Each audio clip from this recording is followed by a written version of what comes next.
வணக்க மக்களே, நாம் இந்த ஆரோக்கியமான பதிவில் நம்மளுடைய உடல்ல ஆரோக்கியமான முறையில் ரத்தத்தை அதிகப்படுத்தி ஹீமோகுளோபினுடைய எண்ணிக்கையை அதிகப்படுத்திக்க என்னென்ன மாதிரியான ஆரோக்கியமான உணவுகளை எடுத்துக்கொள்ளணும் அப்படின்னு பற்றி தான் பார்க்க போகிறோம். பெரும்பாலும் உடல்ல ரத்தம் இல்லாதது கூட மக்களுக்கு பல பேருக்கு தெரியாது. இதன் காரணமாக அவங்களுடைய உடல்ல பல வகையான நோய்கள் வருவதற்கான ஆபத்து பன்மடங்கு அதிகரிச்சுக்கிட்டே தான் இருக்கு. இன்றைய காலத்தில் உடல்ல ரத்தம் இல்லாதால அனீமியா அப்படின்னு சொல்லக்கூடிய ரத்த சோகை பிரச்சனை ஏற்படலாம். உடல் ரத்தம் இல்லாதால இந்த ஹீமோகுளோபினுடைய அளவு குறையறதால தான் இந்த அனீமியா அப்படின்னு சொல்லக்கூடிய ரத்த சோகை போன்ற பிரச்சனைலாம் ஏற்படுது.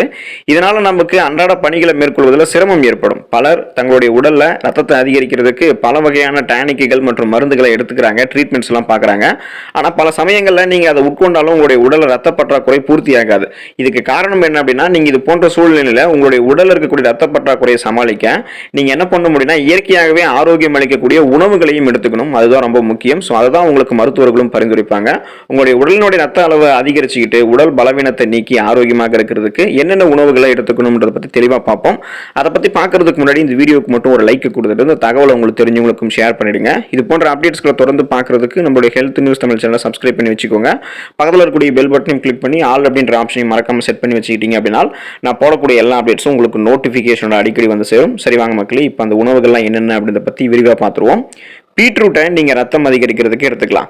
பீட்ரூட் நீங்கள் சாப்பிட்டீங்க அப்படின்னா உங்களுடைய உடலில் ரத்தம் அதிகமாகவே அதிகரிக்கும்.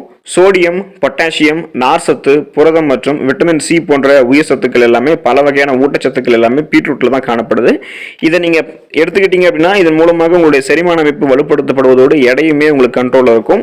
உங்களுக்கு போதுமான அளவுக்கு உங்களுடைய ரத்தம் அதிகரிக்கிறதுக்கு இந்த பீட்ரூட்டை எடுத்துக்கோங்க. உணவுகளையும் நீங்கள் சேர்த்துக்கலாம். பீட்ரூட் ஜூஸு கூட நீங்கள் குடிக்கிறத ஒரு பழக்கமாக வச்சுக்கோங்க. சீக்கிரமே உங்களுடைய உடலில் ரத்தத்தை நீங்கள் அதிகரிச்சுக்கலாம்.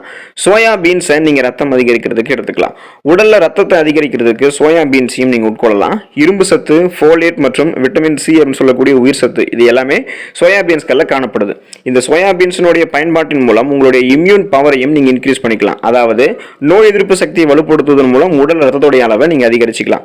சோயாபீன் முளைகள், சோயா மில்க் மற்றும் அதனுடைய காய்கறிகளை நீங்கள் செஞ்சு சாப்பிடலாம். ஸோ இது மாதிரி நீங்கள் எடுத்துக்கும் பொழுது இது உங்களுக்கு ரத்தம் அதிகரிக்க ஆரம்பிக்கும். பீன்ஸ் அதையும் நீங்கள் எடுத்துக்கலாம், உங்களுக்கு ரத்தம் அதிகரிக்க ஆரம்பிக்கும். பீன்ஸ் உடலுக்கு நன்மை பயக்கும். அதனுடைய உட்கொள்ளல் காரணமாக ரத்தத்தை நீங்கள் அதிகரிக்கிறதோடு புதிய ரத்த அணுக்களும் உங்களுடைய உடல்ல உருவாக ஆரம்பிக்கும். இது உடலை ஆரோக்கியமாக வைத்திருக்கிறதுக்கும் உதவிகரமாக இருக்கும். இந்த பீன்ஸ்ல புரதச்சத்து, ஃபோலேட் சத்து, நார் சத்து மற்றும் இரும்பு சத்து இருக்கு. இது எலும்புகளை உங்களுக்கு வலுவாக்கும். பால் பொருட்களையும் நீங்க ரத்தம் அதிகரிக்கிறதுக்கு எடுத்துக்கலாம். பால் மற்றும் அதனுடைய சம்பந்தமான பால் பொருட்கள் உடல்ல ரத்தத்தை அதிகரிக்கிறதுக்கு நன்மை பயக்கும். கால்சியத்தோட இதயம் ஆரோக்கியமாக இருக்கிறதோட எலும்புகளும் வலுவடையும். அதுக்கு நீங்கள் பால் பொருட்கள் எடுத்துக்கலாம். பால் பொருட்களில் பால், தயிர், பன்னீர் மற்றும் நெய் எல்லாமே தான் அடங்கும். ஸோ இந்த பால் ப்ராடக்ட்ஸை நீங்கள் எடுத்துக்கிட்டு இருக்கீங்க அப்படின்னாலே உங்களுடைய ரத்தத்தை நீங்கள் அதிகப்படுத்திக்கலாம். ஸ்வீட் பொட்டேட்டோ, அதாவது இனிப்பு உருளைக்கிழங்குன்னு சொல்லுவாங்க. இதை வந்து சர்க்கரை வெள்ளைக்கிழங்குன்னு சொல்லுவாங்க. ஸோ இதை நீங்கள் எடுத்துக்கிட்டீங்க அப்படின்னா உங்களுடைய உடலில் இருக்கக்கூடிய பல பிரச்சனைகள் நீக்கிக்கலாம். குறிப்பாக ரத்தத்தையும் அதிகப்படுத்திக்கலாம். இந்த சர்க்கரை வெள்ளைக்கிழங்குல சோடியம் சத்து, பொட்டாசியம் சத்து, விட்டமின் சி சொல்லக்கூடிய உயிர் சத்து, விட்டமின் B6 என பல வகையான சத்துக்கள் காணப்படுகிறது. இதனுடைய பயன்பாடு வெள்ளை மற்றும் சிகப்பு ரத்த அணுக்களை உங்களுக்கு உருவாக்க பயன்படும். ஸோ நீங்கள் சர்க்கரை வெள்ளைக்கிழங்கு எடுத்துக்கிட்டீங்க அப்படின்னா உங்களுடைய ரத்தத்தை நீங்கள் அதிகப்படுத்திக்கலாம். கேரட்டை நீங்கள் ரத்தம் அதிகரிக்கிறதுக்கு எடுத்துக்கலாம். ரத்தத்தை அதிகரிக்கிறதுக்கு கேரட் ஒரு பெஸ்ட்டான ஃபுட்டாக இருக்கும். சிறந்த உணவுகளில் ஒன்று தான். கேரட்டை நீங்கள் தொடர்ந்து சாப்பிட்டு வரும்போது உங்களுடைய உடலில் இரும்பு சத்து அதிகரிக்க ஆரம்பிக்கும். ஸோ இந்த இரும்பு சத்து அதிகரிக்கும் போது ரெட் பிளட் செல்ஸ், ரத்த சிகப்பு அணுக்களுடைய எண்ணிக்கை அதிகரிக்க ஆரம்பிக்கும். இதனால ஹீமோகுளோபின் உங்களுக்கு அதிகரிக்கிறது ஆரம்பிக்கிறதால உங்களுக்கு அனீமியா அப்படின்னு சொல்லக்கூடிய அந்த ரத்த சோகை பிரச்சனைகளை நீங்க கியூர் பண்ணிக்கலாம். கேரட் ஜூஸ் கூட நீங்க குடிச்சிட்டு வரும்போது ரத்தத்தினுடைய அளவை அதிகரிக்கலாம். ஸோ நீங்க தினமும் ஒரு டம்ளர் கேரட் ஜூஸை கூட குடிக்க பழகுங்க. ரத்தம் அதிகரிக்கிறதோடு பல நோய்களும் உங்களுக்கு விலகும். குறிப்பாக கண்கள் வந்து உங்களுக்கு நலமாக இருக்கும். மாதுளம் பழத்தை நீங்க பழங்கள்ல ரத்தத்தை அதிகப்படுத்துகிறதுக்கு அதிகமாகவே எடுத்துக்கோங்க. இது உங்களுக்கு ரொம்பவே முக்கியமான ஒரு பழம். மாதுளை வந்து ரத்தத்தை மேம்படுத்தக்கூடிய பழம். இதில் ஏராளமான ஆன்டி ஆக்சிடென்ட்கள் மற்றும் நைட்ரேட்டுகள் காணப்படுகிறது. ரத்தத்தை அதிகரிக்கிறதோடு மாதுளம் பழம் ரத்த ஓட்டத்தையும் சீரான அளவில் உங்களுக்கு மேம்படுத்த ஆரம்பிக்கும். ஸோ எந்த விதமான தடையும் இல்லாமல் ரத்த ஓட்டம் உங்களுக்கு ஆரோக்கியமான முறையில் இருக்கிறதுக்கு நீங்கள் மாதுளம் பழத்தை எடுத்துக்கலாம். இரும்பு சத்து, நார் சத்து, பொட்டாசியம் மற்றும் விட்டமின் சி அப்படின்னு சொல்லக்கூடிய பல வகையான உயிர் சத்துக்கள்லாம் இந்த மாதுளம் பழத்தில் காணப்படுது. இதை நீங்கள் அப்படியேவும் எடுத்துக்கலாம் அல்லது நீங்கள் ஜூஸாகவும் எடுத்துக்கலாம். கூடுமான வரைக்கும் நீங்கள் இந்த மாதுளம் பழத்தை ஜூஸாக எடுத்துக்கொள்ளும் போது இயற்கையாக இனிப்பாக இது இருக்கிறதால சர்க்கரை சேர்த்துக்காம எடுத்துக்கோங்க. அது உங்களுக்கு நல்லது.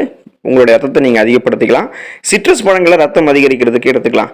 நீங்களும் உங்களுடைய உடலில் ரத்தத்தை அதிகரிக்க விரும்புனீங்க அப்படின்னா ஆரஞ்சு பழம், கிவி பழம், ஸ்ட்ராபெரி, எலுமிச்சை, இது மாதிரி சிட்ரஸ் அமிலங்கள் இருந்திருக்கக்கூடிய பழங்களை உங்களுடைய உணவில் நீங்கள் சேர்த்துக்கொள்ளுங்க. இதன் மூலமாக உங்களுடைய உடலினுடைய நோய் எதிர்ப்பு சக்தியை நீங்கள் வலுப்படுத்துவதோடு உடலில் இருக்கக்கூடிய வீக்கமும் அதோடைய நுகர்வு மூலம் குறையும். ஸோ இந்த மாதிரி உணவுகளை நீங்கள் எடுத்துக்கொள்ளும் போது சிட்ரஸ் அமிலங்கள் இருந்திருக்கக்கூடிய பழங்கள்லாம் எடுத்துக்கொள்ளும் போது அந்த வீக்கத்தால் நீங்கள் வராமல் தடுத்துக்கலாம், குணப்படுத்திக்கலாம். உடலை ரத்தம் உறைவதை தடுக்கும். ஸோ நீங்கள் உங்களுடைய ரத்தத்தை அதிகப்படுத்திக்கிறதுக்கு சிட்ரஸ் பழங்களை எடுத்துக்கலாம். பூண்டையும் உங்களுடைய உணவுகளை சேர்த்து சாப்பிடுங்க, ரத்தம் உங்களுக்கு கன்ஃபார்ம் அதிகரிக்கும். பூண்டு ரத்தத்தை அதிகரிக்கிறதுக்கும் பயன்படுத்தலாம். சோடியம், பொட்டாசியம் மற்றும் துத்தநாகம் போன்ற பல வகையான ஊட்டச்சத்துக்கள் பூண்டுல காணப்படுது. இது உங்களுடைய உடல் ரத்தத்தை அதிகரிக்கிறதோடு ரத்த நாளங்களையும் தளர்த்தும்.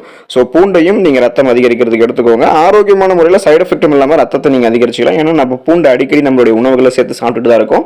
இயற்கையான முறையில் ரத்தம் நம்மளுக்கு அதிகரிக்க ஆரம்பிக்கும். தக்காளியையும் நீங்கள் ரத்தம் அதிகரிக்கிறதுக்கு எடுத்துக்கலாம். தக்காளி உங்களுடைய உடலுக்கு நன்மை பயக்கும். ஸோ இந்த தக்காளி பழத்திலும் விட்டமின் சி அப்படின்னு சொல்லக்கூடிய உயிர் சத்து மற்றும் இரும்பு சத்து உங்களுடைய உடல் ரத்த ஓட்டத்தை அதிகரிக்கிறதுக்கு யூஸ்ஃபுல்லாக இருக்கிறதோட ரத்தத்தோடைய அளவையும் அதிகரிக்குது. நீங்கள் இந்த தக்காளி சேலட்டாகவும் அல்லது பச்சையாகவும் நீங்கள் எடுத்துக்கலாம். உங்களுடைய உடல் ரத்தத்தை அதிகரிக்கிறதுக்கு நீங்கள் இந்த உணவுகள்லாம் எடுத்துக்கிட்டீங்க அப்படின்னா தொடர்ந்து நீங்கள் ஏதாவது நோய் அல்லது ஒவ்வாமை பிரச்சனை உங்களுக்கு எதுவுமே வராது. நீங்கள் ஆரோக்கியமாக இருக்கலாம். அப்படி உங்களுக்கு வருது அப்படின்னா நீங்கள் மருத்துவர் அணுக வேண்டியது ரொம்பவே அவசியம். ஏன்னா நீங்கள் அதை அதிகமாக சாப்பிட்டுட்டீங்க அப்படின்றது அர்த்தம். அதனால் நீங்கள் உங்களுக்கு போதுமான அளவுக்கு இந்த உணவுகளை சாப்பிட்டு உங்களுடைய ரத்தத்தை உங்களுடைய உடலில் அதிகப்படுத்தி ஹீமோகுளோபினோட எண்ணிக்கையை அதிகப்படுத்தி அனிமியா அப்படின்னு சொல்லக்கூடிய ரத்த சோகை போன்ற ரத்தம் சம்பந்தமான பிரச்சனைகளை நீங்கள் வராமல் தடுக்கிறதுக்கு இந்த உணவுகளை தொடர்ந்து சாப்பிடுங்க, நலமோடு வாழுங்க. அடுத்த ஆரோக்கியமான பதிவில் மறக்காமல் சந்திப்போம். நன்றி மக்களே.